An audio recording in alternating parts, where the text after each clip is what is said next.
রহমতের নবী ঘোষণা করেছেন যুদ্ধের দামামা বেজেছে, তোমরা প্রস্তুতি নাও, আমরা যুদ্ধের ময়দানে যাব। সাহাবিয়া তার স্বামী যুদ্ধের ময়দানে বহু আগেই চলে গেছে, শহীদ হয়ে গেছে। এখন তার কোলে একটা শিশু বাচ্চা ছাড়া আর কিছুই নাই। শিশু বাচ্চাটারে কোলে নিয়ে কাঁদে, ও আল্লাহ, আমি যুদ্ধের ময়দানে, নবী আমারে বোধহয় নিবে না, কিন্তু নবীর ডাকে আমি কেমনে সাড়া দেই? বাচ্চাটারে কোলে নিয়া সাহাবিয়া নবীর সাহাবিয়া মহিলা নবীর দরবারে হাজির হইয়া বলেন, ইয়া রাসূলুল্লাহ, আমার বাচ্চাটা আমি যুদ্ধের ময়দানে অক্ফ করে দিলাম, আমার স্বামী তো আগেই চলে গেছেন, আমাকে নিলে তো খুশি, বাচ্চাটা দিয়ে দিলাম। রহমতের নবী বলেন, ও মা, তোমার বাচ্চা যুদ্ধের ময়দানে দিলে কি লাভ হবে? আল্লাহর বান্দি কাঁদে আর কয়, ও পয়গম্বর, বেঈমানের পক্ষ থেকে যখন তীর ধনুক আসবে, আমার বাচ্চাটারে ঢাল বানায় দিবেন, আর আমার বাচ্চার শরীরের মধ্যে দুশমনের তীরের আঘাতগুলো লাগবে, আমার এই আঘাতগুলো বাচ্চা সহ্য করবে, আর সাহাবী নিরাপত্তা লাভ করবে। কিয়ামতের ময়দানে আল্লাহ আমাকে শাহাদাতের বরকতে জান্নাত দিয়ে দিবে। হেসে হেসে উড়াইয়া দিতেছ রে যুবক, অথচ তোমার মা বাবা রক্ত পানি করিয়া তোমাকে বড় বানাইছেন, লেখাপড়া শিখাইছেন, তুমি চাকরি করো বা সম্মানের সাথে থাকবা, মা বাবারে শান্তিতে বসবাস করাইবা, খানা দিবা। অথচ লেখাপড়া করছো, চাকরি নাই, চরিত্র ভালো না, কেউ তোমার দোয়াও করে না, বরদোয়া করে। এখনো সময় আছে, তওবা করে নাও, চরিত্রটারে ঠিক রাখিও। মোবাইলের কারণে তোমার চরিত্রের কোনো গ্যারান্টি নাই, সব ধ্বংস হয়ে যাইতেছে। ও আল্লাহর বান্দারা, আল্লাহ বলেন আমাকে ভয় কর, জবানটারে কন্ট্রোল করো, জবানটারে হেফাজত করো, আল্লাহর ভয় অন্তরে জমা করে নাও। যত বয়ান করি কোনদিন এই বয়ানে লাভ হবে না যদি আল্লাহর আযাবের ভয় অন্তরে না থাকে। ওমরে ফারুকের অন্তরে ভয় থাকার কারণে কাঁদতেছে, ঈদের দিন জাহান্নামের ভয়। একমাত্র আল্লাহর আযাবের ভয় অন্তরে থাকার কারণে তার বয়ান বেশি লাগে না।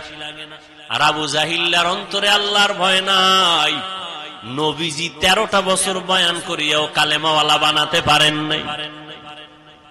ও যুবক, ও পর্দার আড়ালের আম্মা জান, আপনাদের এত মর্যাদা।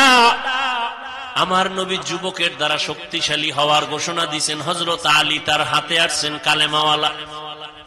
নবী কলিজার কন্যাটারে আলীর কাছে দিয়া আলীরে জামাতা বানায় দিলেন, আর কলিজা দিয়া নবী দোয়া করলেন, আনা দারুল হিকমাহ ওয়া আলীউল বাবুহা, আমি মুহাম্মদ হলাম ইলম ও হিকমতের ঘর, আর এই ইলমের ঘরের দরওয়াজা আমার আলী। ও নবীর আশিক, নবী ধরে ধরে সুন্নাত শিখায় গেছেন। ঘরে যদি ঢুকতে চাও নিয়ম কি? হযরত আলী ঘরের মধ্যে ধাক্কা না দিয়া ঘরে ঢোকার নিয়ম হলো আগে সালাম দাও। হযরত আলী দরজার সামনে গিয়া, আসসালামু আলাইকুম ইয়া আহলাল বাইত, ও ঘরওয়ালারা, তোমাদের উপরে শান্তি। ইনসাফ, অন্যায় করলে ছেলেরও যেই শাস্তি হবে, অন্যের সেই শাস্তি হবে। ছেলে বলে ক্ষমার কোনো সুযোগ নাই, অথচ ছেলে হইলে বাবা খুশি, মেয়ে হলে বেজার। আমার নবী বলেন, আমি 4 কন্যার বাবা, আমার একটা ছেলেও নাই। যে একটা কন্যা পাইছো, একটা জান্নাতের মালিক। ইসলাম তোমার সম্মান দিয়েছে, পৃথিবীর আর কোন মাস্তান আর নেতা সম্মান দেয়নি, খোদার কসম। সেই ইসলামকে আঁকড়ায় ধর। মাত্র আন্দোলন কইরা সাকসেস হওয়া, এটা সাকসেস না। তোমার জীবনকে সফল করো। সফলতার রাস্তা এখনো বহুত দূর। যুবকের ধাক্কা, যুবকের মিশন বড় সফলতার মিশন। নবীজি বলে গেছেন, বুড়ারা আমি মুহাম্মদের বিরোধিতা করেছে, যুবকরা উপকার করেছে। বুড়ারা কি করছে? এই বুড়ারা এখানে যারা আছে, এরাও ফাঁকে ফাঁকে করে। জুয়ানরা নামাজ পড়তে চাইলে কয় এত নামাজ লাগে না, দাড়ি রাখতে চাইলে কয় বয়স হয় নাই, রোজা রাখতে চাইলে আব্বা আম্মা কয় শরীর নষ্ট হয়ে যাবে। কার্টুন দেখতে দেখতে সারা রাত মোবাইলে চ্যাটিং করতে করতে শরীর শেষ, গাল শেষ, চেহারা কার্টুন হয়ে গেছে। রোজা রাখলে চেহারা নষ্ট হবে, মোবাইল চালায় যে সারা রাত ঘুম নষ্ট করে চেহারা নষ্ট করলো। আব্বাজান এবার কোন মেডিসিন দিয়া চেহারা ভালো করবেন? বাবার কাছে কোনো জবাব নাই। জবাব দিবেন না হয় ফিডা রেডি হাসরের মাঠে, কোরআনের আয়াত। পালাবার কোন সুযোগ? সন্তান আল্লাহর কাছে বাবার বিরুদ্ধে মামলা দায়ের করবে। রব্বানা ইন্না আতা'না সাদাতানা ওয়া কুবারানা ফাআদাল্লুনাস সাবিলা। আল্লাহ কইবে এই নামাজ পড়ো নাই কেন? ছেলে কইবে আল্লাহ আমার কোনো দোষ নাই, আব্বা আম্মার দোষ। মা বাবায় নামাজের খবর নেয় নাই, নাস্তা করছি কিনা খবর নিছে টেলিফোন করে। বাবায় ওয়াজে গেছে আমারে ডাকে নাই, নামাজের কথা বলে নাই, রোজার কথা বলে নাই। ঔষধটা টাইম মতো খাইছি কিনা বাবায় জিজ্ঞাসা করছে, শরীরটা ভালো কিনা জিজ্ঞাসা করছে, নামাজ পড়ছি কিনা জিগায় নাই। ও আল্লাহ আমার কোনো দোষ নাই, মা বাবারে গ্রেফতার করো। কোরআনের আয়াত, সূরা আহজাব ৬৭ নম্বর আয়াত। এজন্যই তো ইসলাম বলে ও সন্তানের মা বাপ, ৭ বছর যখন সন্তানের বয়স হবে তখন সন্তানের নামাজের মুসাল্লায় দাঁড় করায়া দাও। ১০ বছর যখন হবে একটু শাসন যদি করা লাগে শাসন করায়ও নামাজ পড়াও। ছোট থেকে তৈরি করে নাও, বড় হলে কন্ট্রোলে রাখতে পারবা না। বড় হলে কন্ট্রোলে রাখা, ৭ বছর থেকে ট্রেনিং দাও নামাজে, কারণ মুসলমানের জন্য বড় পরিচয় নামাজ। قال النبي صلى الله عليه وآله وسلم بين العبد وبين الكفر ترك الصلاة। পয়গম্বর বলেন মুমিন আর বেঈমানের মাঝে ব্যবধান হলো নামাজ। বেঈমানেরা নামাজ পড়ে না, মুমিনেরা নামাজ ছাড়ে না। এত আশেকে রসুল এখানে বসা আছে, ফজর পড়ে নাই, জহুর পড়ে নাই, আসর পড়ে নাই, মাগরিব পড়ে নাই, এশাও পড়ে নাই। এরকম আশেকে রসুল আছে না নাই? এরা আবার চাপাবাজিও করে, নামাজ না পড়লে কি হবে, দিল পরিষ্কার আছে না নাই? আরো অ্যাডভান্স যারা একটু চালু, এরা বলে হুজুরগো থেকে আমরা অনেক ভালো আছি, আমাকে ইমান তাজা। হুজুরেরা পরের বাড়ি খায়, তুমি কার বাড়ি খাও? বিয়া করার পরে টের পাই শুনি বাবা মায়ের কামাই করে না দিলে জুদা হয়ে যাও, আলাদা হয়ে যাও। কার বাড়ি খাইছো এতদিন? জিন্দেগি মে বন্দগি তু কর নাহি,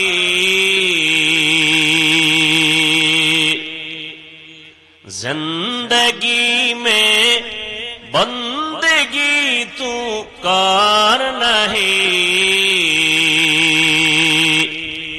जिंदगी में बंदगी शर्मिंदा है, जिंदगी में बंदगी शर्मिंदा है। আপনাদের ঘুম আসতেছে? একটু কি বসা যাবে? কি করবেন? ঘুমাবেন? যেই গরমে গরমে ঘুমাইবো, রাস্তায় গিয়া শুধু মোবাইল চালাবো।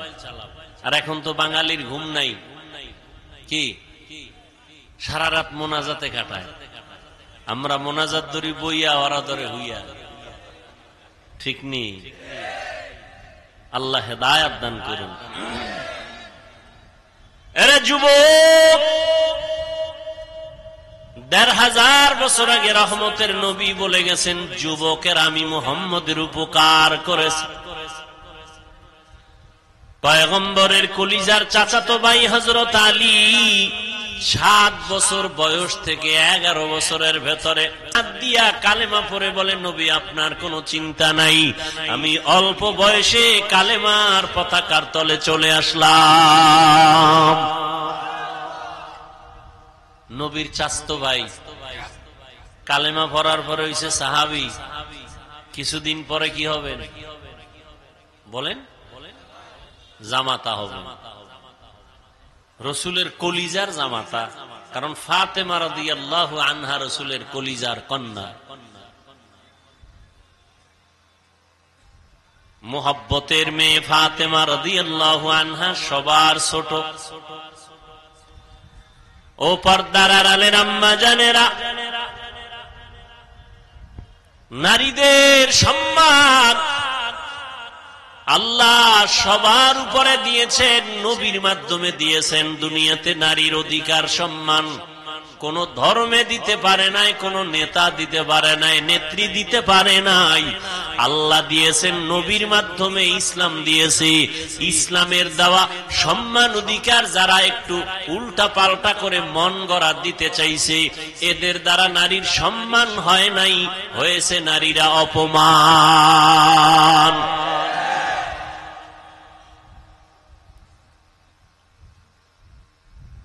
প্রত্যেকটা জিনিস বানাইয়া ওইটা চালানোর জন্য কিছু পদ্ধতি আবার বানানোওয়ালা দেখায় দেয়, ক্যাটালগ দিয়ে দেয়। মোবাইলওয়ালা মোবাইল বানাইছে, মোবাইলটা কিভাবে সুস্থভাবে চলবে এটার ক্যাটালগ দিয়ে দিছে ইনটেক প্যাকেটের মধ্যে। কিভাবে চার্জ দিবা, কিভাবে সিম ঢুকাইবা, সব ওখানে দেওয়া আছে। মন গড়া কিছু করতে গেলে মোবাইল চলবে না, ধ্বংস হয়ে যাবে। আল্লাহ মানুষ বানাইছেন, মানুষ কিভাবে শান্তির জীবন যাপন করবে ক্যাটালগ দিয়ে দিছেন কোরআনুল কারীম। বুঝাবার জন্য রসুল দিছেন রহমাতুল্লিল।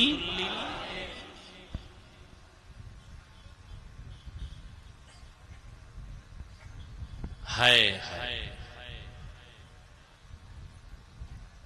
তো আল্লাহর শুকর আদায় করতে গিয়ে আমি অনেক দূরে চলে আসলাম,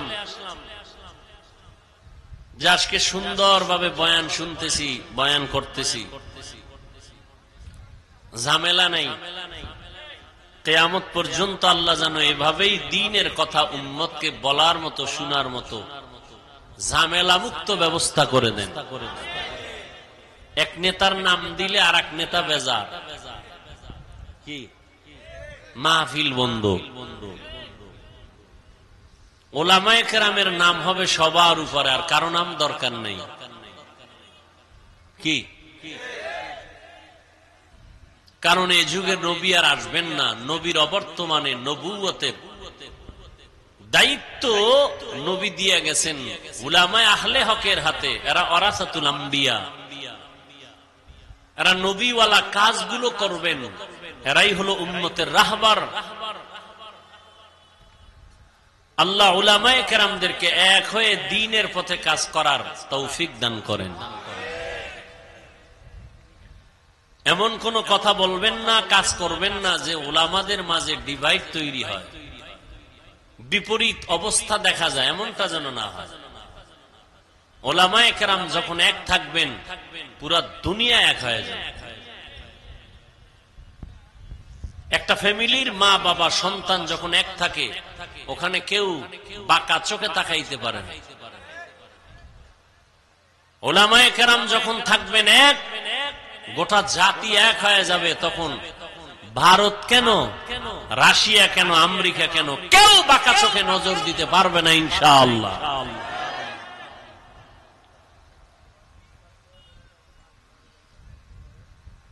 কোরআনে হাকিমের সূরা আহজাবের আমি দুইটা আয়াত পড়েছি রাসূলের হাদিস থেকে, এটা ছোট্ট হাদিস পড়েছি। বেহেশতের বাগানে বসছেন বড় দামি, এখানে বসার সাথে সাথে জীবনের সব গুনাহ মাফ হয়ে গেছে।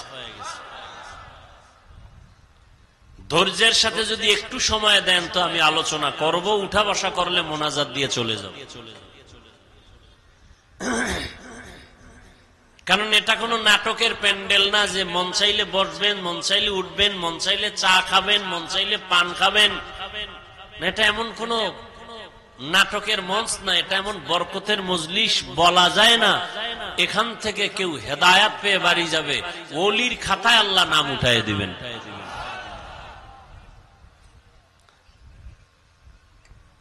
ইয়া আইয়ুহাল্লাযীনা আমানুত্তাকুল্লাহ, ও দুনিয়ার মুমিন তোমরা আল্লাহকে ভয় করো, তাকওয়া অর্জন করো। আকুলু কাওলান সাদীদা, জবান দ্বারা যা বলবা সঠিক সত্য শালীন ভাষায় বলিও।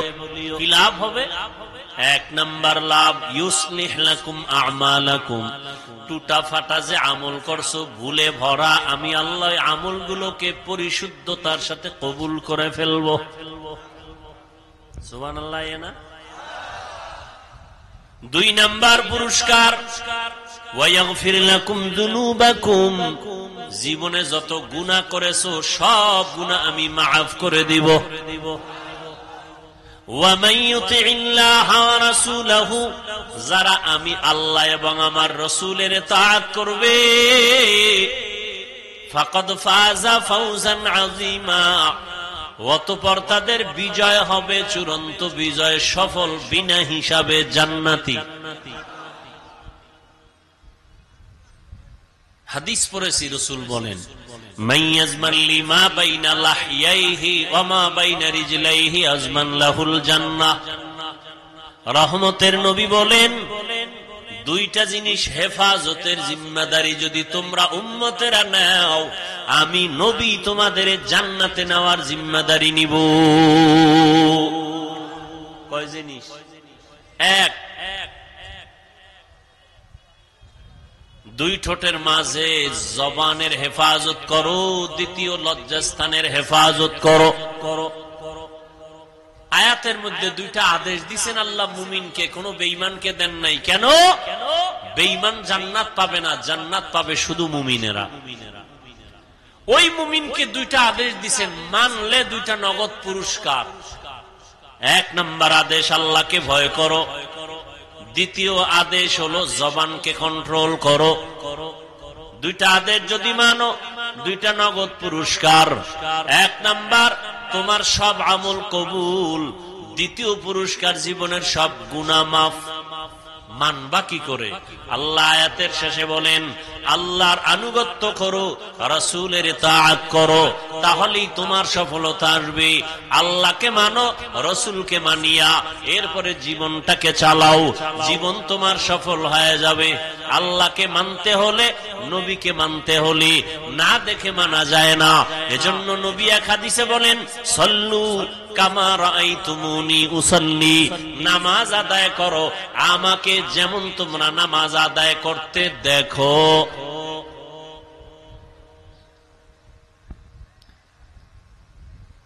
নবীকে যেমন নামাজ আদায় করতে দেখো তেমন তোমরা আদায় করো। কিতাবে দেখো, নবী বলেন না, বলছে আমাকে দেখো, কিতাবে না। কারণ কিতাবে অনেক কিছু আছে বুঝবা না, বুঝার মেধা নাই। আমি নবী যেভাবে বুঝাই ওইভাবে বুঝো। কিতাব যদি একা একা বুঝতে যাও সম্ভব হবে না। আমি যেভাবে বুঝাবো ওইভাবে বুঝবা। আমি শুধু মুখে বুঝাবো না, প্র্যাকটিক্যাল আবার আমল করে বাস্তবায়নে দেখায় দিব। চুল কাটা সুন্নত কিতাবে আছে, আমি নবী এটা আমলের মাধ্যমে প্র্যাকটিক্যাল দেখায় দেই। কিতাব দেখলে হবে না, কিতাবের কথা শুনো, আমি মুহাম্মদ রে দেখো। কিতাবের মধ্যে আছে আঙ্গুলের নখগুলো সুন্নত তরিকায় কাটো। কিতাবের কথা কানে দিয়া দিলের মধ্যে গাতো, শুনো, কিন্তু আমি নবীকে দেখো আমি কেমনে কাটি। আমি প্র্যাকটিক্যাল দেখায় দিতেছি, আমাকে দেখে দেখে নামাজ পড়ো। রুকু কেমনে দেই, সেজদা কেমনে দেই, হাত কেমনে বাঁধি ওইভাবে বাঁধো। নজর কোথায় রাখি, পায়ের আঙ্গুল কেমনে থাকে, হাতের আঙ্গুল কেমনে থাকবে। ওরে আল্লাহর বান্দা, আঙ্গুলগুলো কানের কোন পর্যন্ত উঠানো যাবে, আমি নবী প্র্যাকটিক্যাল দেখাইতেছি, ওইভাবে দেখো। এই উম্মতেরা বলবে নবীরে দেখা যায় না, আমরা কেমনে নবীর অনুসরণ করি দেখবো। নবী কয়, আমারে যারা দেখছে তাদের দেখো। নবীরে দেখছেন সাহাবায়ে কেরাম, সাহাবায়ে কেরামদের দেখছেন তাবেঈন, তবে তাবেঈনদেরকে দেখছেন তাবে তাবেঈন, তাদের দেখছেন উলামায়ে মুতাকাদ্দিমিন, তাদের দেখছেন উলামায়ে মুতাখিরিন। এইভাবে উলামায়ে কেরাম দেখছেন, দেখতে দেখতে এই পর্যন্ত আসছে। ও উম্মত, তোমরা যারা আলেম না, কোরআন হাদিসের আরবি বুঝো না, ব্যাখ্যা বুঝো না, তোমরা বয়ান শুনো আর টুপি মাথায় দেওয়া সুন্নত, দাড়ি রাখা নবীর আদর্শ, জামা পরা নবীর সুন্নত, পানি 3 শ্বাসে পান করা নবীর সুন্নত, কেমনে গেলাসটা ধরবা, কেমনে পানি পান করবা। হুজুরদের বয়ান শুধু কানে শুনবা, দিলে ঢুকাইবা, আর আমলের বেলায় আলেমদের দেখা দেখা আমল করবা। ইলমে রায়া জাজু করদন বেহিসাব, খলকে রাদাদন জওয়াবে বাসওয়াব, আপনা দারদ দোস্তে খলকা জারেরা, নিস্তে ই খসলত একে দিনদারেরা। কিতাব দেখে সম্ভব। হুজুরেরা যেমন আলেমরা কিতাব বুঝাবে, কোরআন বুঝাবে, ওইভাবে বুঝো। মন গড়া বুঝলে ভেজালে পড়বা। ওয়ালা দল্লিন মানে গোমরাহির থেকে আল্লাহ পানা চাই। দল্লিন দল্লান মানে গোমরা পথভ্রষ্ট।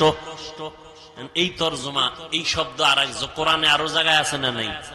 হ্যাঁ, নেও যদি তুমি গোমরা কও ঈমান যাবে গা। কয় কেমনে? কয় অদ্দুহা ওয়াল লাইলি ইযা সাজা মা ওয়াদ্দাকা রাব্বুকা ওয়া মা ক্বালা ওয়ালাল আখিরাতু খায়রুল লাকা মিনাল উলা ওয়ালা সাওফা ইউতিকা রাব্বুকা ফাতারদা। এরপর কি?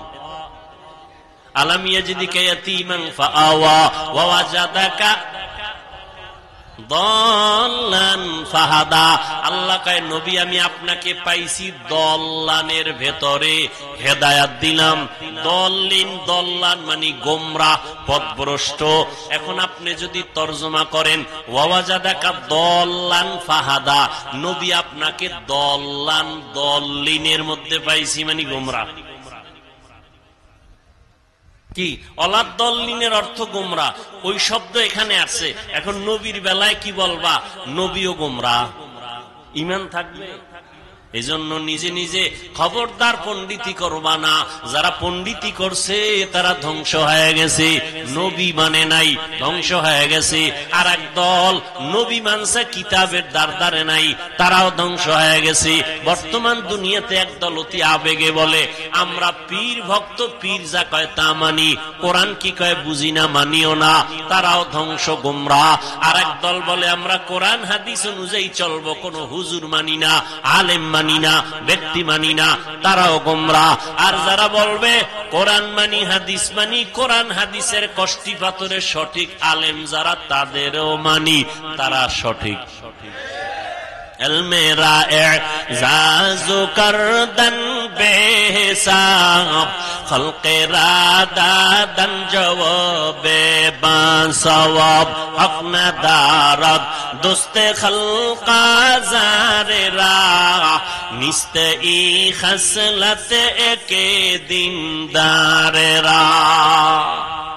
ও যুবক, রহমতের নবী বলেছেন যুবক নবীর উপকার করেছে।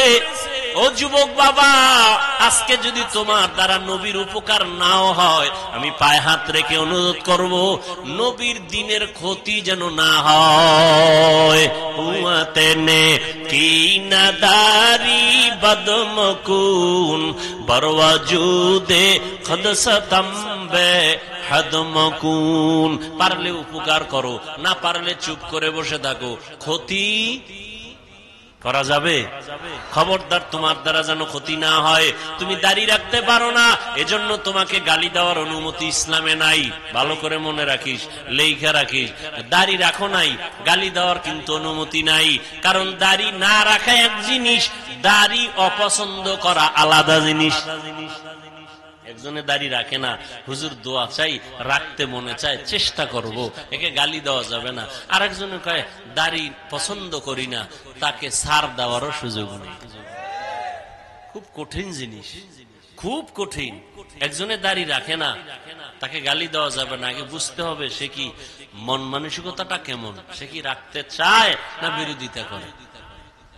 যে বিরোধিতা করে সে রসুলের প্রকাশ্য দুশমন। আর যে রাখার মন মানসিকতা আছে, ইনশাআল্লাহ আশা করা যায় তওবা করে জান্নাতি হয়ে কবরে যেতে পারবে। টুপি মাথায় দেন নাই, গালি দেওয়ার অনুমতি নেই। হ্যাঁ, যদি বিরোধিতা করেন তাহলে আর ছাড় নাই। ও যুবক, তোমার দ্বারা যেন দ্বীনের ক্ষতি না হয়, পারলে উপকার করিও, নামাজের দাওয়াত দিও। নিজে নামাজ পড়তে না পারলেও অন্যকে বলিও, ভাই আমি তো নামাজ পড়ি না, তুমি যাও, তুমি নামাজি, গল্প পরে হবে, আগে নামাজ পড়ে নাও। তোমার কারণে, তোমার গল্পের পাল্লায় পড়িয়া ভিন্ন যুবকের নামাজ যেন নষ্ট না হয়। তুমি পারলে উপকার করিও, না পারলে একা একা বৈশা বিড়ি টানিও, তারপরও আর একজন ভাইয়ের নামাজের ক্ষতি করবা না। নিজে পারলে দাড়িটা লম্বা করিও। লক্ষ লক্ষ নবী সাহাবায়ে কেরাম কেউ দাড়ি ছাড়া ছিলেন না, সমস্ত নবীরা দাড়িওয়ালা, এমনকি ফেরাউনেরও দাড়ি ছিল বড়। আমরা কি ফেরাউনের দাড়ি রাখিনি? সমস্ত নবীরা দাড়িওয়ালা, সাহাবায়ে কেরাম দাড়িওয়ালা, কেউ দাড়িবিহীন ছিলেন না। তুমি দাড়িটা লম্বা করো, নবী বলেন মুসকে খাটো করো, দাড়ি লম্বা করো। আর আমরা মুসেরে দেখছেন পুরা নবীর সাথে একটা যুদ্ধ লাগাই দিছে। কি বাজ মুসের ভিতরে, ওদিকে দাড়ির উপরে এখন স্টাইল কেউ কেউ রাখে ফোতার গোড়ায় স্টাইল। কেউ এরকম কেন? খেলোয়াড়রা তো রাখছে, এই জন্য আমি তার অনুসরণ করি, মোহাম্মদেরটা নয়। নাউযুবিল্লাহি মিন যালিক। আল্লাহ হেদায়েত দান করুন। দাড়ি রাখতে পারো না রে যুবক বাবা, তোমার সাথে দুশ্মনী নাই, দেখলে সালাম দিব, কোলে নিব, বুকে লাগাবো, গালি দিব না। কিন্তু অনুরোধ করে বলি, অন্যের দাড়ি রাখার ক্ষেত্রে তুমি বাধা হইও না। তুমি তাকে উৎসাহ দাও, আমি পারি না, তুমি রাখো, কিন্তু তোমার কারণে ভিন্ন কেউ যেন দাড়ি থেকে বঞ্চিত হয় না যায়। কারণ দাড়ি বিহীন লোকটার 24 ঘন্টা অল টাইম সেকেন্ডে সেকেন্ডে সেকেন্ডে সেকেন্ডে কবিরা গুনাহ কবিরা গুনাহ কবিরা গুনাহ লেখাই হয়। আল্লাহ হেদায়েত দান করুন। এরে নবীর আশিক, আল্লাহ পাক রব্বুল আলামিনের পয়গম্বর বলেন, দুই জিনিস হেফাজতের জিম্মা যদি নাও, আমি তোমাকে জান্নাতে নেওয়ার জিম্মাদারি নিব। এক নাম্বার জবানটারে কন্ট্রোল করো, দুই নাম্বারে লজ্জাস্থান হেফাজত করো। আর জবানকে আর লজ্জাস্থান হেফাজত করার জন্য বর্তমানে যে বাধা, তার নামেই মোবাইল। জবান কন্ট্রোল হয়নি মোবাইলে, বলেন কি সারা রাত জিকির চলে মোবাইলে, সারা রাত। আল্লাহ হেদায়েত দান করুন। কত বাজে কথা বলেছো এই যুবকের, আল্লাহরে ভয় করিস। দুনিয়াতে কয়দিন হায়াত পাবি এটা আল্লাহ লেখছে না? ও বাবারা বলো না, যুবকরা একটু বলো, নির্ধারণ আছে না নাই? আছে। ঠিক কয়দিন তুমি কত কিলো খানা খাইবা তাও কিন্তু বাজেট আছে, আছে না নাই? ঠিক তেমনি ভাবে তোমার জীবনে কয়টা কথা বলবা তাও বাজেট আছে। এই যুবকের একটু খেয়াল কর, পাও দইরা কই, একটু খেয়াল কর। হায়াতের বাজেট এখনো বাকি, কিন্তু মোবাইলে এত বেশি কথা কইছো, বাজেট শেষ। মরার আগে জবান বন্ধ, মনে রাখো, লিখে রাখো। মরার আগে অনেক মানুষ কথা বলতে পারে না, দেখো নাই? কারণ কি? হায়াতের বাজেট বাকি, কথার বাজেট নাই। এই জন্য হিসাব করে কথা কইও। হযরত ওমরে ফারুক মুখের ভিতরে একটা পাথরের টুকরা দিয়ে রাখছেন, প্রয়োজন অনুযায়ী কথা বলবেন, অনর্থক কথা যেন বের না হয়, আল্লাহর আদালতে জবাব দিতে। এমনি ওমরের নাম বাঘের বাচ্চা, পৃথিবীর টপ লেভেলের টেরোরিস্ট হযরত ওমর, বিশ্ব সন্ত্রাসী হযরত ওমর। কারণ বিশ্ব নবীকে যে হত্যা করতে যায় সে বিশ্ব সন্ত্রাসী। কিন্তু আজ ওমর হয়ে গেল এত বড় দামি ব্যক্তি, যে শুধু মানুষ ভয় করে না, ইবলিস শয়তান ওমরকে ভয় করে। আমগো দেশের এক বাঙালি কয়, হুজুর আমারও শয়তান ভয় করে। কেন? কয় আমি ওর থেকে বড় শয়তান। আমি যে আকাম জানি সিফায় গিয়া, এটা শয়তানও জানি।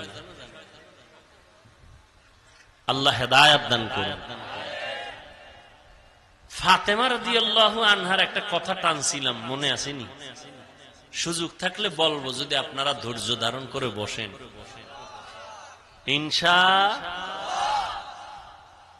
নামাজ তো পড়েন নাই, ফজরটাও পড়বেন কিনে নিয়ে তো টেনশন নাই। এই টেনশন আমাদের, নামাজ পড়তেই হবে। একা একা যায় যদি নামাজটা না পড়ে ঘুমাই, বউ কিছু কইব না ভয়ে, কিন্তু আমার ভিতরে আল্লাহর ভয়, যে সম্মান তো আমি টাকা দিয়ে অর্জন করতে পারি নাই, এই সম্মান তো আমার সার্টিফিকেট দিয়া হয় নাই, সম্মান আল্লাহ দিছেন।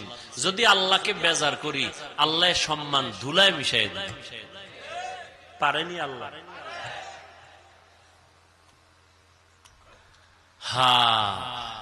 কি কথা বলতেছিলাম? ওমরে ফারুক রাদিয়াল্লাহু আনহুকে শয়তান ভয় করে, শয়তান ভয় করে ওমর। এবার বুঝেন তো কেমন বেড়া শয়তান ভয় করে। যেই শয়তান আল্লাহর সাথে চ্যালেঞ্জ দিয়েছে, কোরআনের ঘটনা, আল্লাহর সাথে চ্যালেঞ্জ দিছে আদমকে সেজদা দেব না, আর সেই শয়তান ওমরের দেখলে দৌড়, উল্টা দৌড়।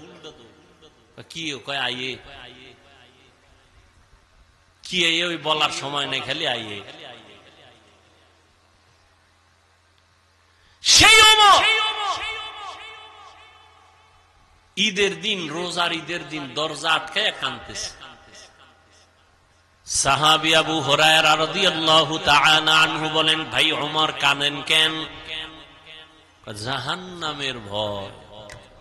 আরে 10 জন সাহাবা জান্নাতের সুসংবাদ পেয়েছেন, এর ভেতর আপনি দ্বিতীয়, আপনি কাঁদেন কেন? আপনি তো জান্নাতের সুসংবাদ প্রাপ্তদের অন্তর্ভুক্ত। খলিফাতুল মুসলিমিন ওমর আবু হুরায়রা, যে আল্লাহ দয়া করে জান্নাতের সার্টিফিকেট দিয়েছেন, ভয় অন্তরে ভয়, কোন আমলের কারণে না জানি আল্লাহ বেজার হয়ে আবার সার্টিফিকেট ক্যান্সেল করে দিতে পারেন। পারেন না? পারেন না? এই ভয়টা যদি ওমরের অন্তরে থাকে, আপনার আমার অন্তরে কিভাবে থাকা উচিত? দেখছেন, ওমর খেলাফতের দায়িত্বে আছে, পুরা অর্ধজাহানের খলিফা ওমর। রাতের বেলা ঘুমায় না, এলাকায় ঘুরে ঘুরে খবর নেয় কার কি হালাত। এক ঘরের সিফায় গিয়ে দেয়, ভিতরে বাতি জ্বলে, পাশে গোপনত্ব বজায় রেখা শুনতেছে। মা তার কন্যাকে বলে, কালকে বাজারে যাবি দুধ বিক্রি করতে, পানি বেশি দিস, দুধের মধ্যে কি পানি দিয়ে নিবি।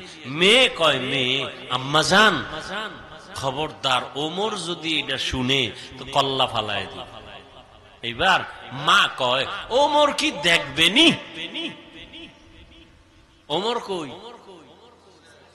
ওমর কই? মেয়ে কি কয় জানেননি? আম্মা জান, যদি ওমর দেখবেন না, তবে ওমরের আল্লাহ দেখবেন। আর কে দারদ খৌফে হক দার দিল মাদাম, জান্নাতুল মাওয়া দেহাদ উরা মাকাম।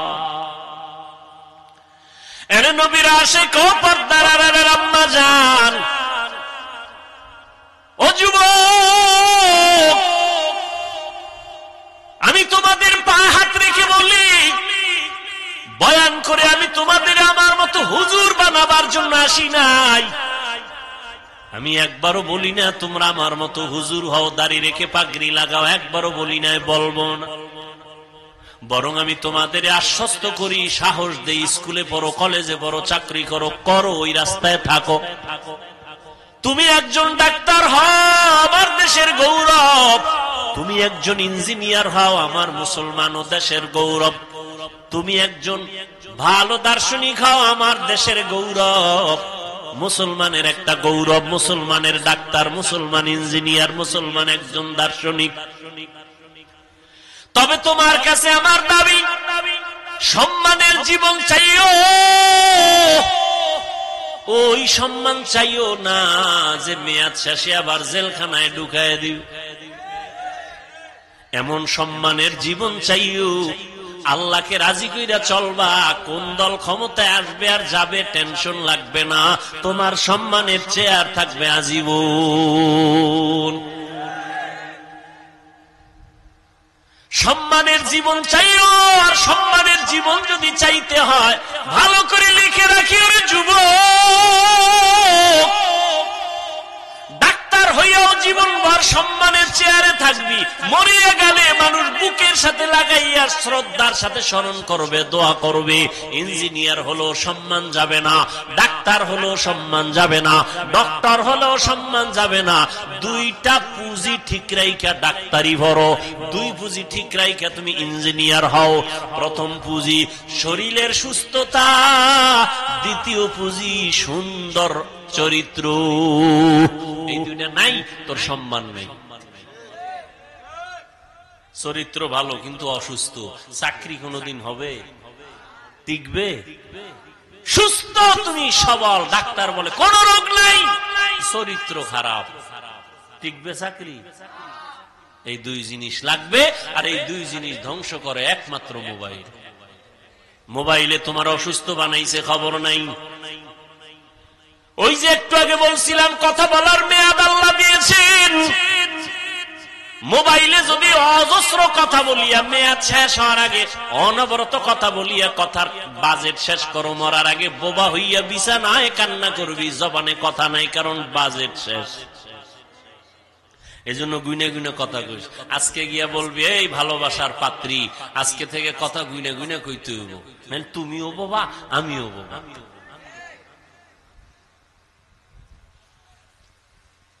গুইনা গুইনা কথা বলবা, সাবধান, অনর্থক কথা বলা যাবে না।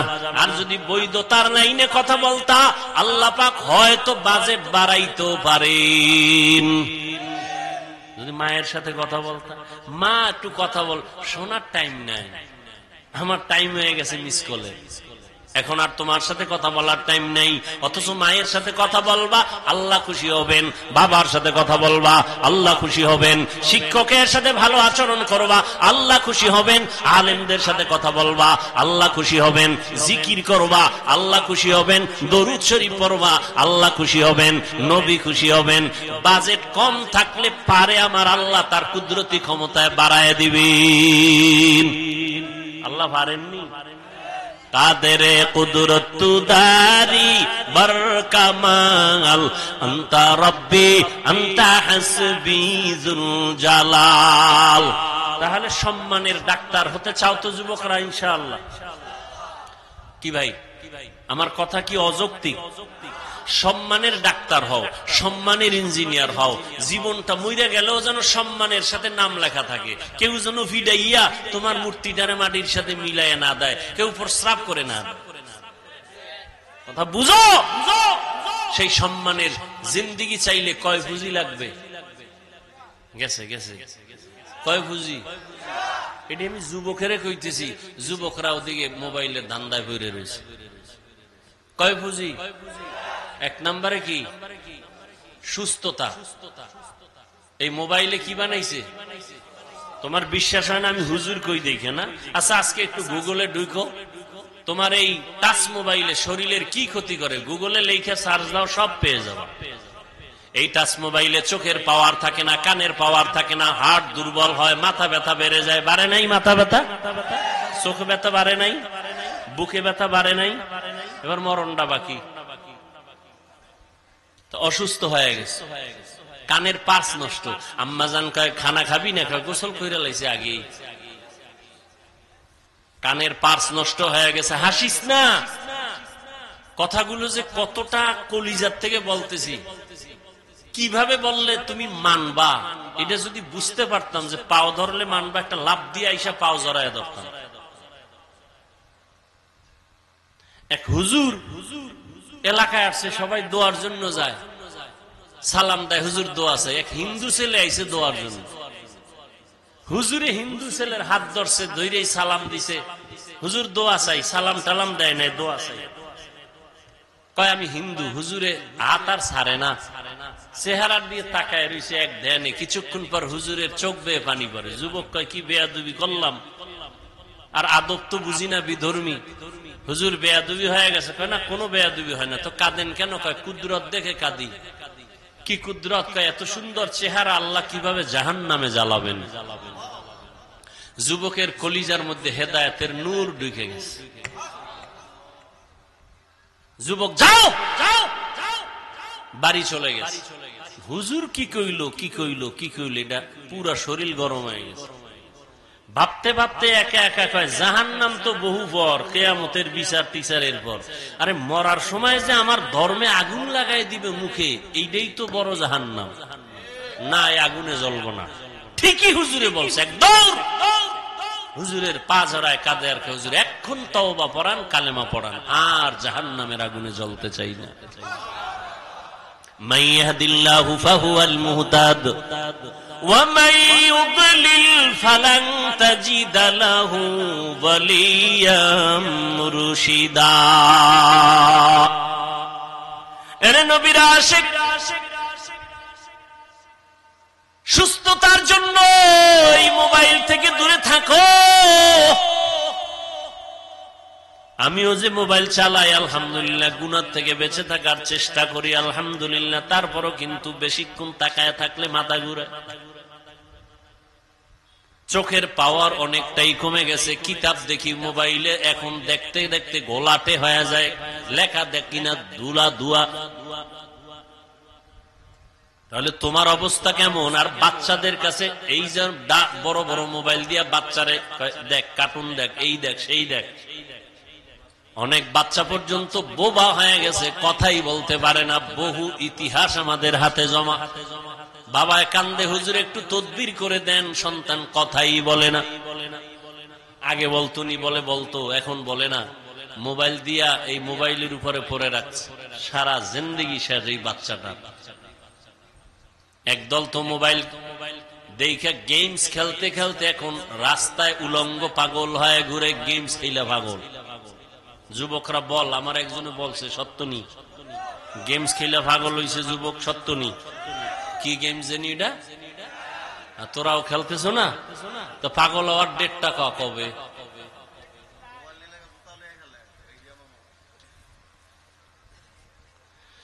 হেসে হেসে উড়াইয়া দিতেছ রে যুবক।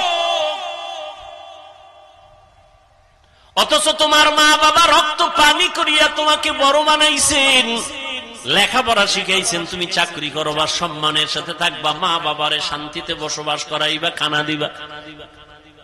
অথচ লেখাপড়া করছো, চাকরি নাই, চরিত্র ভালো না, কেউ তোমার দোয়াও করে না, বরদোয়া করে।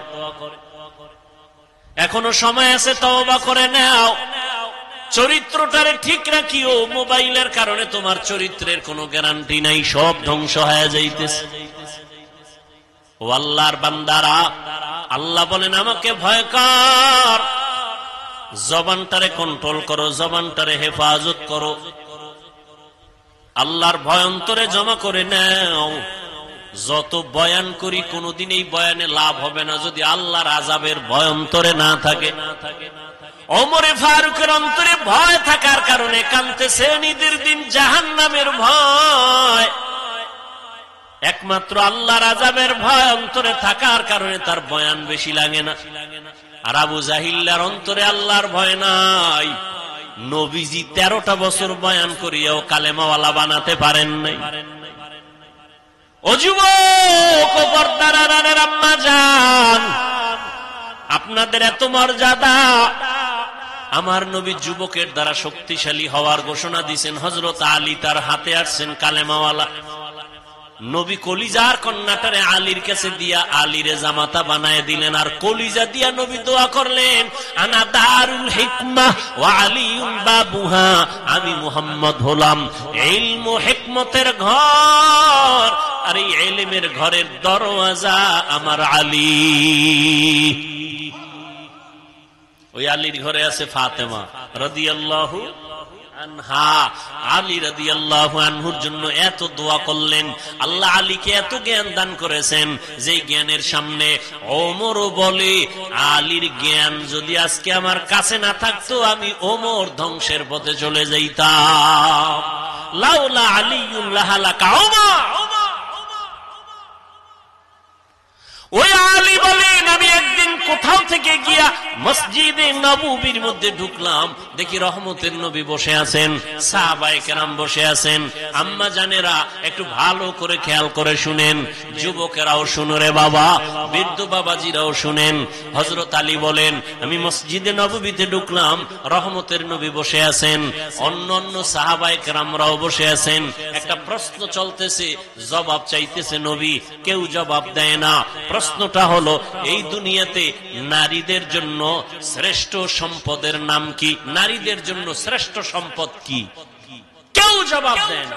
হযরত আলী বলেন, আমি ঢুকলাম, বসে থাকলাম, কিছুক্ষণ পর দেখলাম কেউ জবাব দেয় না। আমার অন্তরে একটু দাগ আসলো, হঠাৎ করে একটা জবাব আসলো এভাবে যে, নবীর কলিজা ফাতেমা, আমি ফাতেমার কাছে জিজ্ঞাসা করলে মনে হয় জবাবটা পাইতে পারি। বলবো প্রশ্ন কি? গেছে প্রশ্ন কি? নারীদের জন্য শ্রেষ্ঠ সম্পদ কি?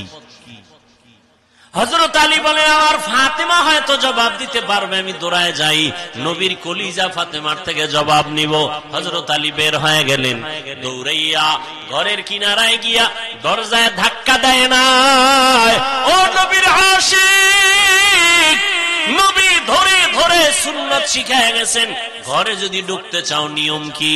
হযরত আলী ঘরের মধ্যে ধাক্কা না দিয়া ঘরে ঢুকার নিয়ম হলো আগে সালাম দাও। হযরত আলী দরজার সামনে গিয়া, আসসালামু আলাইকুম ইয়া আহলাল বাইত, ও ঘরওয়ালারা তোমাদের উপরে শান্তি।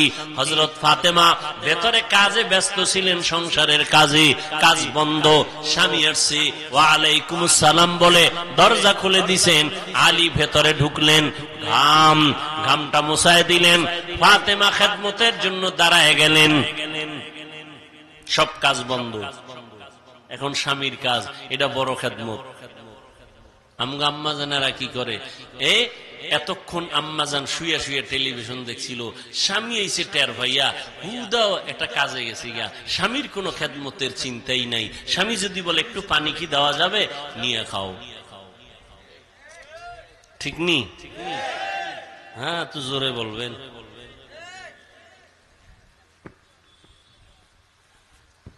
হায় হায় হায়, ফাতেমা রাদিয়াল্লাহু তাআলা আনহা স্বামীর খেদমতে নিয়োজিত হয়ে গেছেন, এখন আর কোনো কাজ হবে না। এবার হাল পুরসি জিজ্ঞাসা করেন, কেমন আছেন, কোথা থেকে আসছেন, খাইছেন নি কিছু, এত ঘাম কেন? রহমতের নবীর দরবার থেকে আসছি। আব্বাজান কেমন আছেন? আলহামদুলিল্লাহ ভালো, তবে একটু পেরেশানি দেখলাম। কি পেরেশানি? একটা প্রশ্ন করলেন, নারীদের জন্য শ্রেষ্ঠ সম্পদের নাম কি, শ্রেষ্ঠ গুণের নাম কি? কেউ জবাব দেয় না। আমার অন্তর বলে, ফাতেমা তুমি পারবা। এবার বলে, আলী আপনি যদি দোয়া করেন, আমার আব্বাজানের নেক দোয়া থাকলে আমি জবাব দিতে পারবো।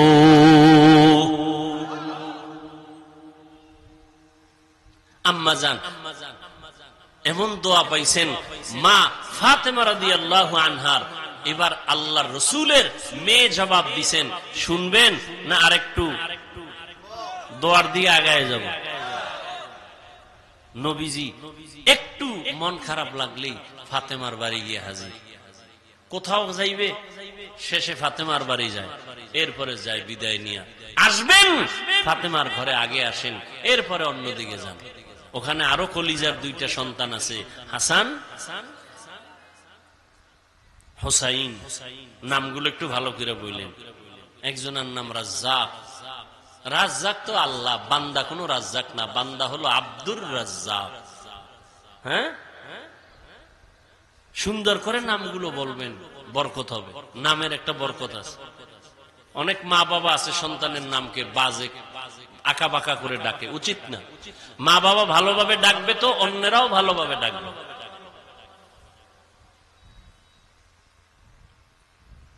নামই তো নাই ভালো, ভালো নামই তো নাই, তো আর ভালো করে ডাকবে কি?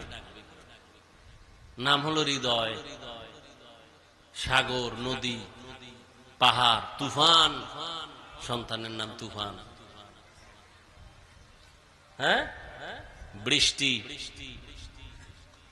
হ্যাঁ, দুনিয়াতে ঠাডা ভরা নাম আর ভাই না খুঁজে ডিরে নিয়েছি। অথচ সারা দুনিয়ার কোন বিধর্মীর ঘরে ইসলামের একটা নাম আছে, রহিমা, আব্দুর রহমান। বেঈমানের নাম আমগো রাখতে হবে? আমরা এতটাই দুর্বল কেন, এত ঠেকা কেন? আল্লাহর কোরআনে ইসলামে নামের অভাব, আফসোস। অথচ রাসূল সহিহ হাদিসে বলেন, কিয়ামতের দিন শুধু নামের বরকতেও অনেকে জান্নাতে চলে যাবে।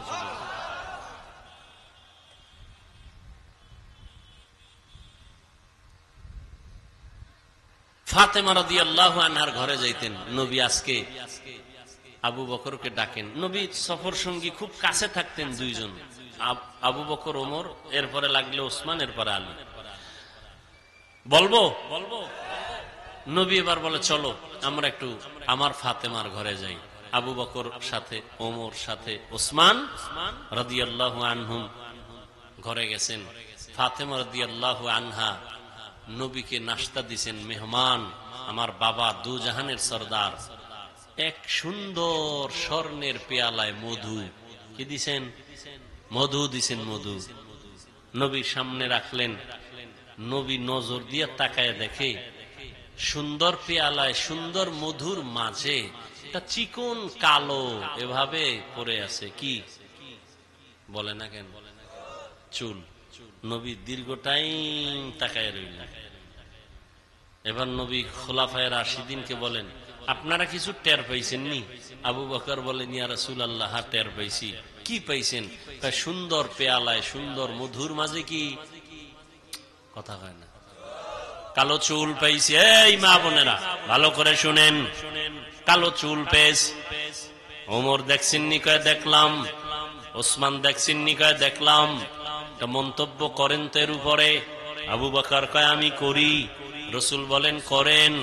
ইয়া রাসূলুল্লাহ, মানুষের ভেতর একটা দিল আছে। দিল আছে না নাই? দিলটা হলো স্বর্ণের পেয়ালার মতো সুন্দর, আর এই কলবের ভিতরে ঈমানের নূর হলো মধুর মতো মিষ্টি।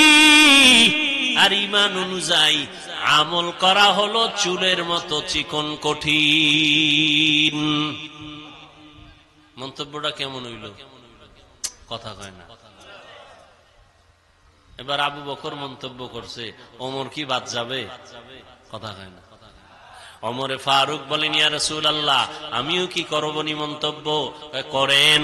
ওমর বলেন, রাষ্ট্র ক্ষমতাটা স্বর্ণের পেয়ালার মতো চমকদার, অনেক সুন্দর, এবং মানুষের হুকুম দিয়া পরিচালনা করাটা এটা মধুর মতো মিষ্টি, কিন্তু ইনসাফ ঠিক রাখা চুলের মতো কঠিন।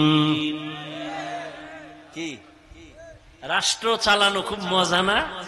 যে উঠে কয় আমার আব্বার, আর নামতাম না, এই চেয়ারের কোনো মেয়াদ নাই। কথা কয় না। এটা আমার ভাইয়ের বাপ দাদা, এই চেয়ার আর ছাড়বো না। এবার জনগণের কয় উডো আর বউ, এটা কত মজা, কয় মধুর মতো মজা।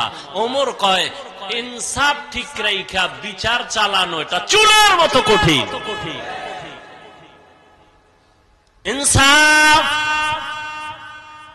অন্যায় করলে ছেলেরও যেই শাস্তি হবে, অন্যের সেই শাস্তি হবে। ছেলে বলে ক্ষমার কোনো সুযোগ নাই। অন্যায়কে অন্যায় বলতে হবে, অপরাধীকে অপরাধী সাব্যস্ত করে বিচারের আওতায় নিতে হবে। এখানে ছাড় দেওয়ার কোনো সুযোগ হবে না। ওমর যখন মন্তব্য করলেন, কেমন হইল? কথা কয় না। পাশে বাকি আছে কে? উসমান রাদিয়াল্লাহু আনহু। কে সে উসমান? কে সে উসমান? নবী বলেন, লিকুল্লি শাইইন লিকুল্লি নবিয়্যিন রফিকুন ওয়া বা'দি,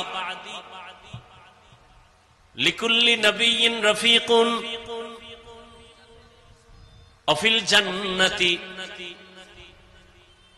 অবাদি ফিল জান্নাতি উসমানা, সমস্ত নবীদের একজন জান্নাতে বন্ধু হবে, আমি মুহাম্মদের বন্ধু হবে জান্নাতে আমার ওসমান।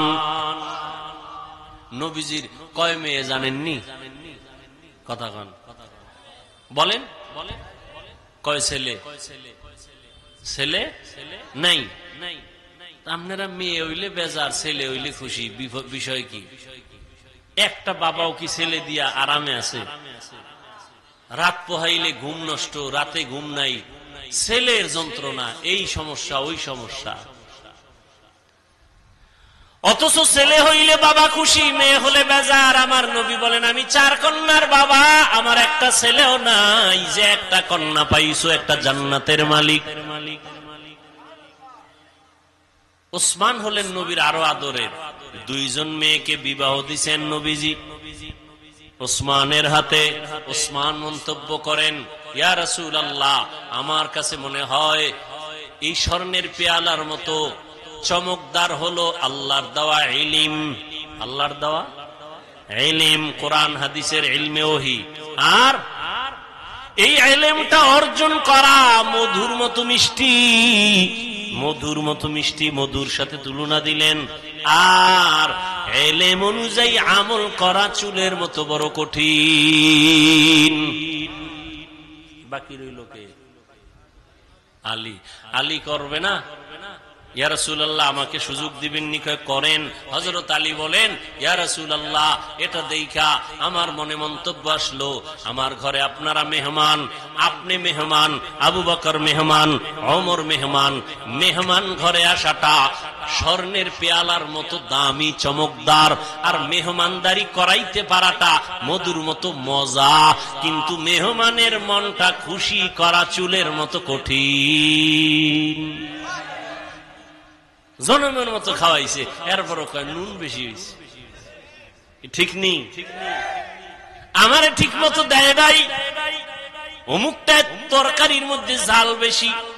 না না না, নবী বলেন খানার মধ্যে দোষ ত্রুটি তালাশ করিও না, প্রশংসা করো, আলহামদুলিল্লাহ অনেক ভালো খাওয়াইছেন। খুশি হইলে আর একবার খাওয়ার সুযোগ আছে না নাই?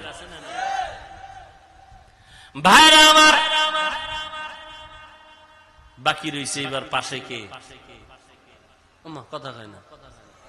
ফাতেমা রাদিয়াল্লাহু তাআলা আনহা, নবীজির কলিজা ফাতেমা রাদিয়াল্লাহু আনহা। আব্বা জান, এত সুন্দর একটা মজলিস, আপনি আমারে কত আদর করেন, আমি কি একটু শরীক হব না? মন্তব্য করে বলে, করো মা।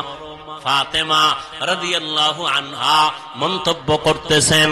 ও পর্দার আড়ালের আম্মা জানেরা, ভালো করে মনে রাখেন, ফাতেমা রাদিয়াল্লাহু আনহা বলেন, ইয়া রাসূলুল্লাহ, এই মন্তব্য থেকে আমারও মন্তব্য আসছে ভিন্ন। বলে কি? বলে নারীদের জন্য লজ্জা, হায়া স্বর্ণের পেয়ালার মতো দামি, চমৎকার। চেহারাটা হলো মধুর মতো মিষ্টি, বেগানার নজর থেকে বেঁচে থাকা চুলের মতো বড় কঠিন। বেগানার নজর থেকে চেহারাটাকে হেফাজতে রাখা সহজ না কঠিন? বড় কঠিন। একটা মানুষের চেহারাই হলো মূল আকর্ষণ, আর এইটারে যদি খোলা রাখে কি আর আকর্ষণ থাকে? আর আকর্ষণ থাকে না। এই জন্য বিবাহের পাত্রী দেখতে গেলে চেহারা দেখে না, এটা আকর্ষণ। আল্লাহ কুদরতি ভাবে এটাকে বানায় দিয়ে দিচ্ছেন, আকর্ষণ লাগে। ফাতেমা রাদিয়াল্লাহু আনহা মন্তব্য করলেন, এর মধ্যে মজা লাগিয়ে গেছে, এত সুন্দর মজলিসটা, নবীজি যেখানে হাজির, খুব মজা হইতেছে। আল্লাহরে জিবরাইল কয়, আল্লাহ আমার একটু অনুমতি দিবেননি, আমি যাই? হ্যাঁ, আমার একটু মজা লাগে, আল্লাহ অনুমতি দিবেননি? জিবরাইল কয় যাও, আল্লাহ কয় চলে যাও। জিবরাইল রহমতের নবীর দরবারে এসে হাজির, সালাম। এত সুন্দর মজলিস দেখে নবী, আমি সইতে পারি না, আমি আসছি, আমাকে একটু অনুমতি দিবেননি, আমি একটা মন্তব্য করব। আল্লাহর নবীকে করেন। জিবরাইল আমিন মন্তব্য করেন, ইয়া রাসূলুল্লাহ, আল্লাহর পথটা আল্লাহর রাস্তাটা এই পেয়ালার মতো স্বর্ণের মতো চমকদার। মাদ্রাসায় যাওয়াটার রাস্তা কত সুন্দর, মসজিদের রাস্তা কত সুন্দর, দিনের পথ কত সুন্দর, আর এই পথে খরচ করা এটা মধুর মতো মজা।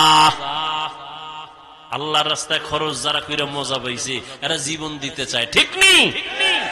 টাকা পয়সা দেয়, জীবন দেয়, এতে মজা। রাসূলের একজন সাহাবিয়া, পুরুষ না নারী, একজন সাহাবিয়া রহমতের নবী ঘোষণা করেছেন, যুদ্ধের দামামা বেজেছে, তোমরা প্রস্তুতি নাও, আমরা যুদ্ধের ময়দানে যাব। সাহাবিয়া তার স্বামী যুদ্ধের ময়দানে বহু আগেই চলে গেছে, শহীদ হয়ে গেছে।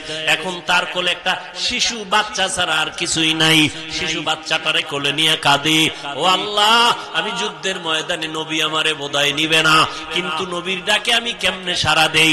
বাচ্চাটারে কোলে নিয়া সাহাবিয়া নবীর সাহাবিয়া মহিলা নবীর দরবারে হাজির হইয়া বলেন, ইয়া রাসূলুল্লাহ, আমার বাচ্চাটা আমি যুদ্ধের ময়দানে অক্ফ করে দিলাম, আমার স্বামী তো আগেই চলে গেছেন, আমাকে নিলে তো খুশি, বাচ্চাটা দিয়া দিলাম। রহমতের নবী বলেন, ও মা, তোমার বাচ্চা যুদ্ধের ময়দানে দিলে কি লাভ হবে? আল্লাহর বান্দি কাঁদে আর কয়, ও পয়গম্বর, বেঈমানের পক্ষ থেকে যখন তীর ধনুক আসবে, আমার বাচ্চাটারে ঢাল বানায় দিবেন, আর আমার বাচ্চার শরীরের মধ্যে দুশমনের তীরের আঘাতগুলো লাগবে, আমার এই আঘাতগুলো বাচ্চা সহ্য করবে, আর সাহাবী নিরাপত্তা লাভ করবে। কিয়ামতের ময়দানে আল্লাহ আমাকে শাহাদাতের বরকতে জান্নাত দিয়ে দিবেন। আল্লাহর রাস্তায়, আল্লাহর রাস্তাটা পেয়ালার মতো স্বচ্ছ, বড় বরকতময়, সুন্দর, খরচ করা হলো মধুর মতো মজা। কিন্তু এই রাস্তায় খরচ কইরা অহংকার মুক্ত হইয়া ঠিক থাকা বড় চুলের মতো কঠিন। মাদ্রাসার দান কইরা কয়, আমার নাম লেখো, আমি দানবীর, আমারে চিনেননি, এই মাদ্রাসা আমি উড়াই দিছি, মসজিদ আমার, তুমি দিছো। আল্লাহ কিয়ামতে কানে ধইরা কইব, দুনিয়ায় দিছো, দুনিয়ায় পেয়ে গেছো, আখিরাতে খালি যাও। আল্লাহ জিবরাইলের ওহী নাজিল করে কয়, জিবরাইল, তুমি গেলা, আমি আল্লাহরে বাদ রাইখা তোমাকে কি ভাল লাগেনি? আমারও অন্তর চাইতেছে, কুদরতি অন্তর, আমিও একটা রহমতের নবীর সাথে সাথে একটা মন্তব্য করি মধু দিয়া। এবার কয়, আল্লাহ করেন। ও জিবরাইল, নবীরে জানায় দাও। আমিও মন্তব্য করে দিলাম, জান্নাত, মুমিনের স্থায়ী শান্তির ঠিকানাটা এই স্বর্ণের পেয়ালার মতো চমকদার, আর ওই জান্নাতের নেয়ামত গুলো হবে, জান্নাতের নেয়ামত গুলো হবে একমাত্র মধুর মতো মজা। কিন্তু জান্নাতে ঢুকতে গিয়া পুলসিরাত পার হওয়া চুলের মতো কঠিন। আল্লাহ মন্তব্য করে দিলেন, পুলসিরাত পার হওয়া বড় কঠিন। রহমতের নবী বলেন, আমারটাও তো বাদ রয়ে গেল, আমিও মন্তব্য করে ফেললাম। আল্লাহর মারিফতটা হলো এটা চমকদার স্বর্ণের পেয়ালার মতো দামি, আর মারিফত অর্জন করা মধুর মতো মজা। কিন্তু আল্লাহর মারিফতের উপরে মজবুত হইয়া আল্লাহর মারিফতের রাস্তায় চলা হলো চুলের মতো কঠিন। আল্লাহর নবীও পুলসিরাতের ভয় চোখের পানি ছেড়ে কান্না করতেন। ও নবীর উম্মতেরা, এলেম অর্জন করা সহজ, আমল করা বড় কঠিন।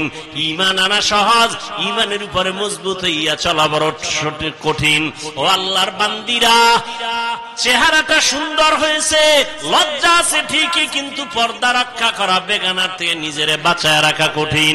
হযরত আলী প্রশ্নের জবাব চাইছিল, শ্রেষ্ঠ গুণ কোনটা, শ্রেষ্ঠ সম্পদ কোনটা? ফাতেমা রাদিয়াল্লাহু আনহা বলেন, নারীদের শ্রেষ্ঠ গুণ হলো বেগানার নজর থেকে নিজেকে হেফাজতে রাখা, এটা নারীদের বড় শ্রেষ্ঠ গুণ। ও পর্দার আড়ালের আম্মা জান, আল্লাহ পাক লজ্জাও দিলেন, চেহারাটাও সুন্দর বানাইলেন। বেগানার থেকে নিজেকে বাঁচায় রাখা বড় কঠিন হয়ে গেল। এখনো যদি চেষ্টা করেন, চেহারাটাকে হেফাজতে রাখতে পারেন, পর্দা রক্ষা করেন, আপনার গর্ভ থেকে আল্লাহ আব্দুল কাদের জিলানীর মতো সন্তান দান করবেন। কাসেম নানতবির মতো, আনোয়ার শাহ কাশ্মীরির মতো আল্লাহ সন্তান দান করবেন। আপনার সন্তানটা ডাক্তার হবে, ইঞ্জিনিয়ার হবে, একজন বড় কলামিস্ট হবে, একজন বড় দার্শনিক হবে, একজন কোরআনে হাফেজ হবে, একজন বড় আলেম হবে। কিয়ামতের ময়দানে নাজাতের দরজা খুলে যাবে। ও যুবক বাবারা, আল্লাহ পাক রব্বুল আলামিন এমন সুন্দর চেহারা দিয়ে বানাইলেন, এমন আল্লাহ পাক দুনিয়াতে সুন্দর হায়াত দিলেন। ওই হায়াতটা ঠিক রাইখা চলার চেষ্টা করো। পেছনে যত অপরাধ করেছো মনেরে বুঝাও রে মান। রহমতের নবী আমার যুবকদের জন্য সুসংবাদ দিয়েছেন। আমি কি যুবক হইয়া নবীর সেই সুসংবাদের কাতারে আসিনি? আমার দ্বারা দিনের উপকার কোনো হইল নি, না ক্ষতি হইল? একটু চিন্তা করিয়া এখনো সময় আছে, তওবা করে নাও। আর আল্লাহকে বলো, আল্লাহ আমার মতো কত যুবক আমার চোখের সামনে স্কুলে পড়ে, কলেজে পড়ে, নামাজ পড়ে, নবীর তরিকা মানিয়ে চলে, মা বাবার বিরোধিতা করে না, আমি কেন পারবো না? ও যুবক বাবারা, স্কুল কলেজে পড়িয়া এখনো তুমি পারো, তওবা করে নাও। তোমার মতো যুবক স্কুল কলেজে পড়ে, চাকরি করে, ব্যবসা করে, নামাজ ছাড়ে না, তুমি কেন পারবা না রে বাবা? এখনো সময় আছে, তওবা করে নাও। ও মা বোনেরা, আপনারাও তওবা করেন। জীবনে বেপরদায় চলবেন না, বেগানার নজর নিজের উপরে নিয়ে আপনার জীবনটাকে ধ্বংস করবেন না। আপনি আল্লাহর মোহাব্বত নিয়ে সন্তানগুলোকে একটা আদর্শ সন্তান বানায় যাবেন, আদর্শ সন্তান, চরিত্রের সন্তান রেখে যাবেন। আল্লাহর কোরআন পড়াবেন। সন্তান ডাক্তার হইয়াও আপনাকে দোয়া করতে ভুলবে না, ইঞ্জিনিয়ার হইয়াও মা বাবাকে দোয়া করতে ভুলবে না। ও বাবাজিরা, আপনারাও তওবা করেন, আর জীবনে নামাজ ছাড়বেন না, বেপরদায় চলবেন না। সন্তানগুলোকে আদর্শওয়ালা বানাবেন, নামাজি বানাবেন। ও যুবক বাবারা, এখনো সময় আছে, তওবা করে নাও। আল্লাহকে ডেকে বলো, হে মালিক, জাহান্নামের ভয় অন্তরে ঢুকায়া দাও। জীবনে তো কত নামাজ ছাড়লাম, বেপরদায় চললাম, কত মানুষের হক নষ্ট করলাম। আজকে থেকে আর নামাজ ছাড়বো না, বেপরদায় চলবো না, মা বাবাকে কষ্ট দিব না, নবীর তরিকার বাহিরে চলবো না। ও আল্লাহ, তুমি আমার তওবা কবুল করে নাও। আমার নবী, যার কোনো গুনাহ নাই, সে নবী যদি জাহান্নামের ভয় উম্মতের জন্য কান্না করেন, তোমার আমার কি পরিমাণ কান্না করা দরকার? কোরআন হাদিসকে মিথ্যা মনে করিও না। লক্ষ লক্ষ নবী পয়গম্বরেরা জাহান্নামের ভয়ের বয়ান করেছেন, মিথ্যা মনে করিও না। আলেম ওলামারা জাহান্নামের ভয়ে বয়ান করিয়া গুনাহ থেকে বাঁচাবার জন্য চেষ্টা করেছেন, মিথ্যা মনে করিও না। এখন থেকে তওবা করো, মনেরে বুঝাও, লক্ষ লক্ষ নবীরা মিথ্যাবাদী হতে পারেন না, লক্ষ লক্ষ আম্বিয়ায়ে কেরাম, সাহাবায়ে কেরাম মিথ্যা হতে পারে না, লক্ষ কোটি ওলামায়ে কেরাম মিথ্যা বলতে পারেন না। আল্লাহর কোরআন এখনো সত্য কেউ ভুল বের করতে পারে নাই। অতএব কোরআন সত্য, গুনাহগার হইয়া কবরে গেলে জাহান্নামে যেতে হবে, তাও সত্য। এই কথা অন্তরে নিয়া মনে মনে তওবা করো, আর আল্লাহকে বলো, আল্লাহ আজকে থেকে দাড়ি আর কাটবো না, বেপরদায় চলবো না, মা বাবাকে আর কোনোদিন কষ্ট দিব না, ওলামায়ে কেরামের পরামর্শ নিয়ে চলবো। তওবা করার মতো যদি অন্তর তৈরি হয়, খাঁটি তওবার নিয়ত যাদের আছে, দুটো হাত আমার আল্লাহকে দেখায়া দাও। আয় আল্লাহ, আমাদের হাতগুলো কবুল করে নেন, তওবা কবুল করে নেন, তওবার উপরে মজবুত হইয়া চলার মতো তৌফিক দান করেন। আমিন।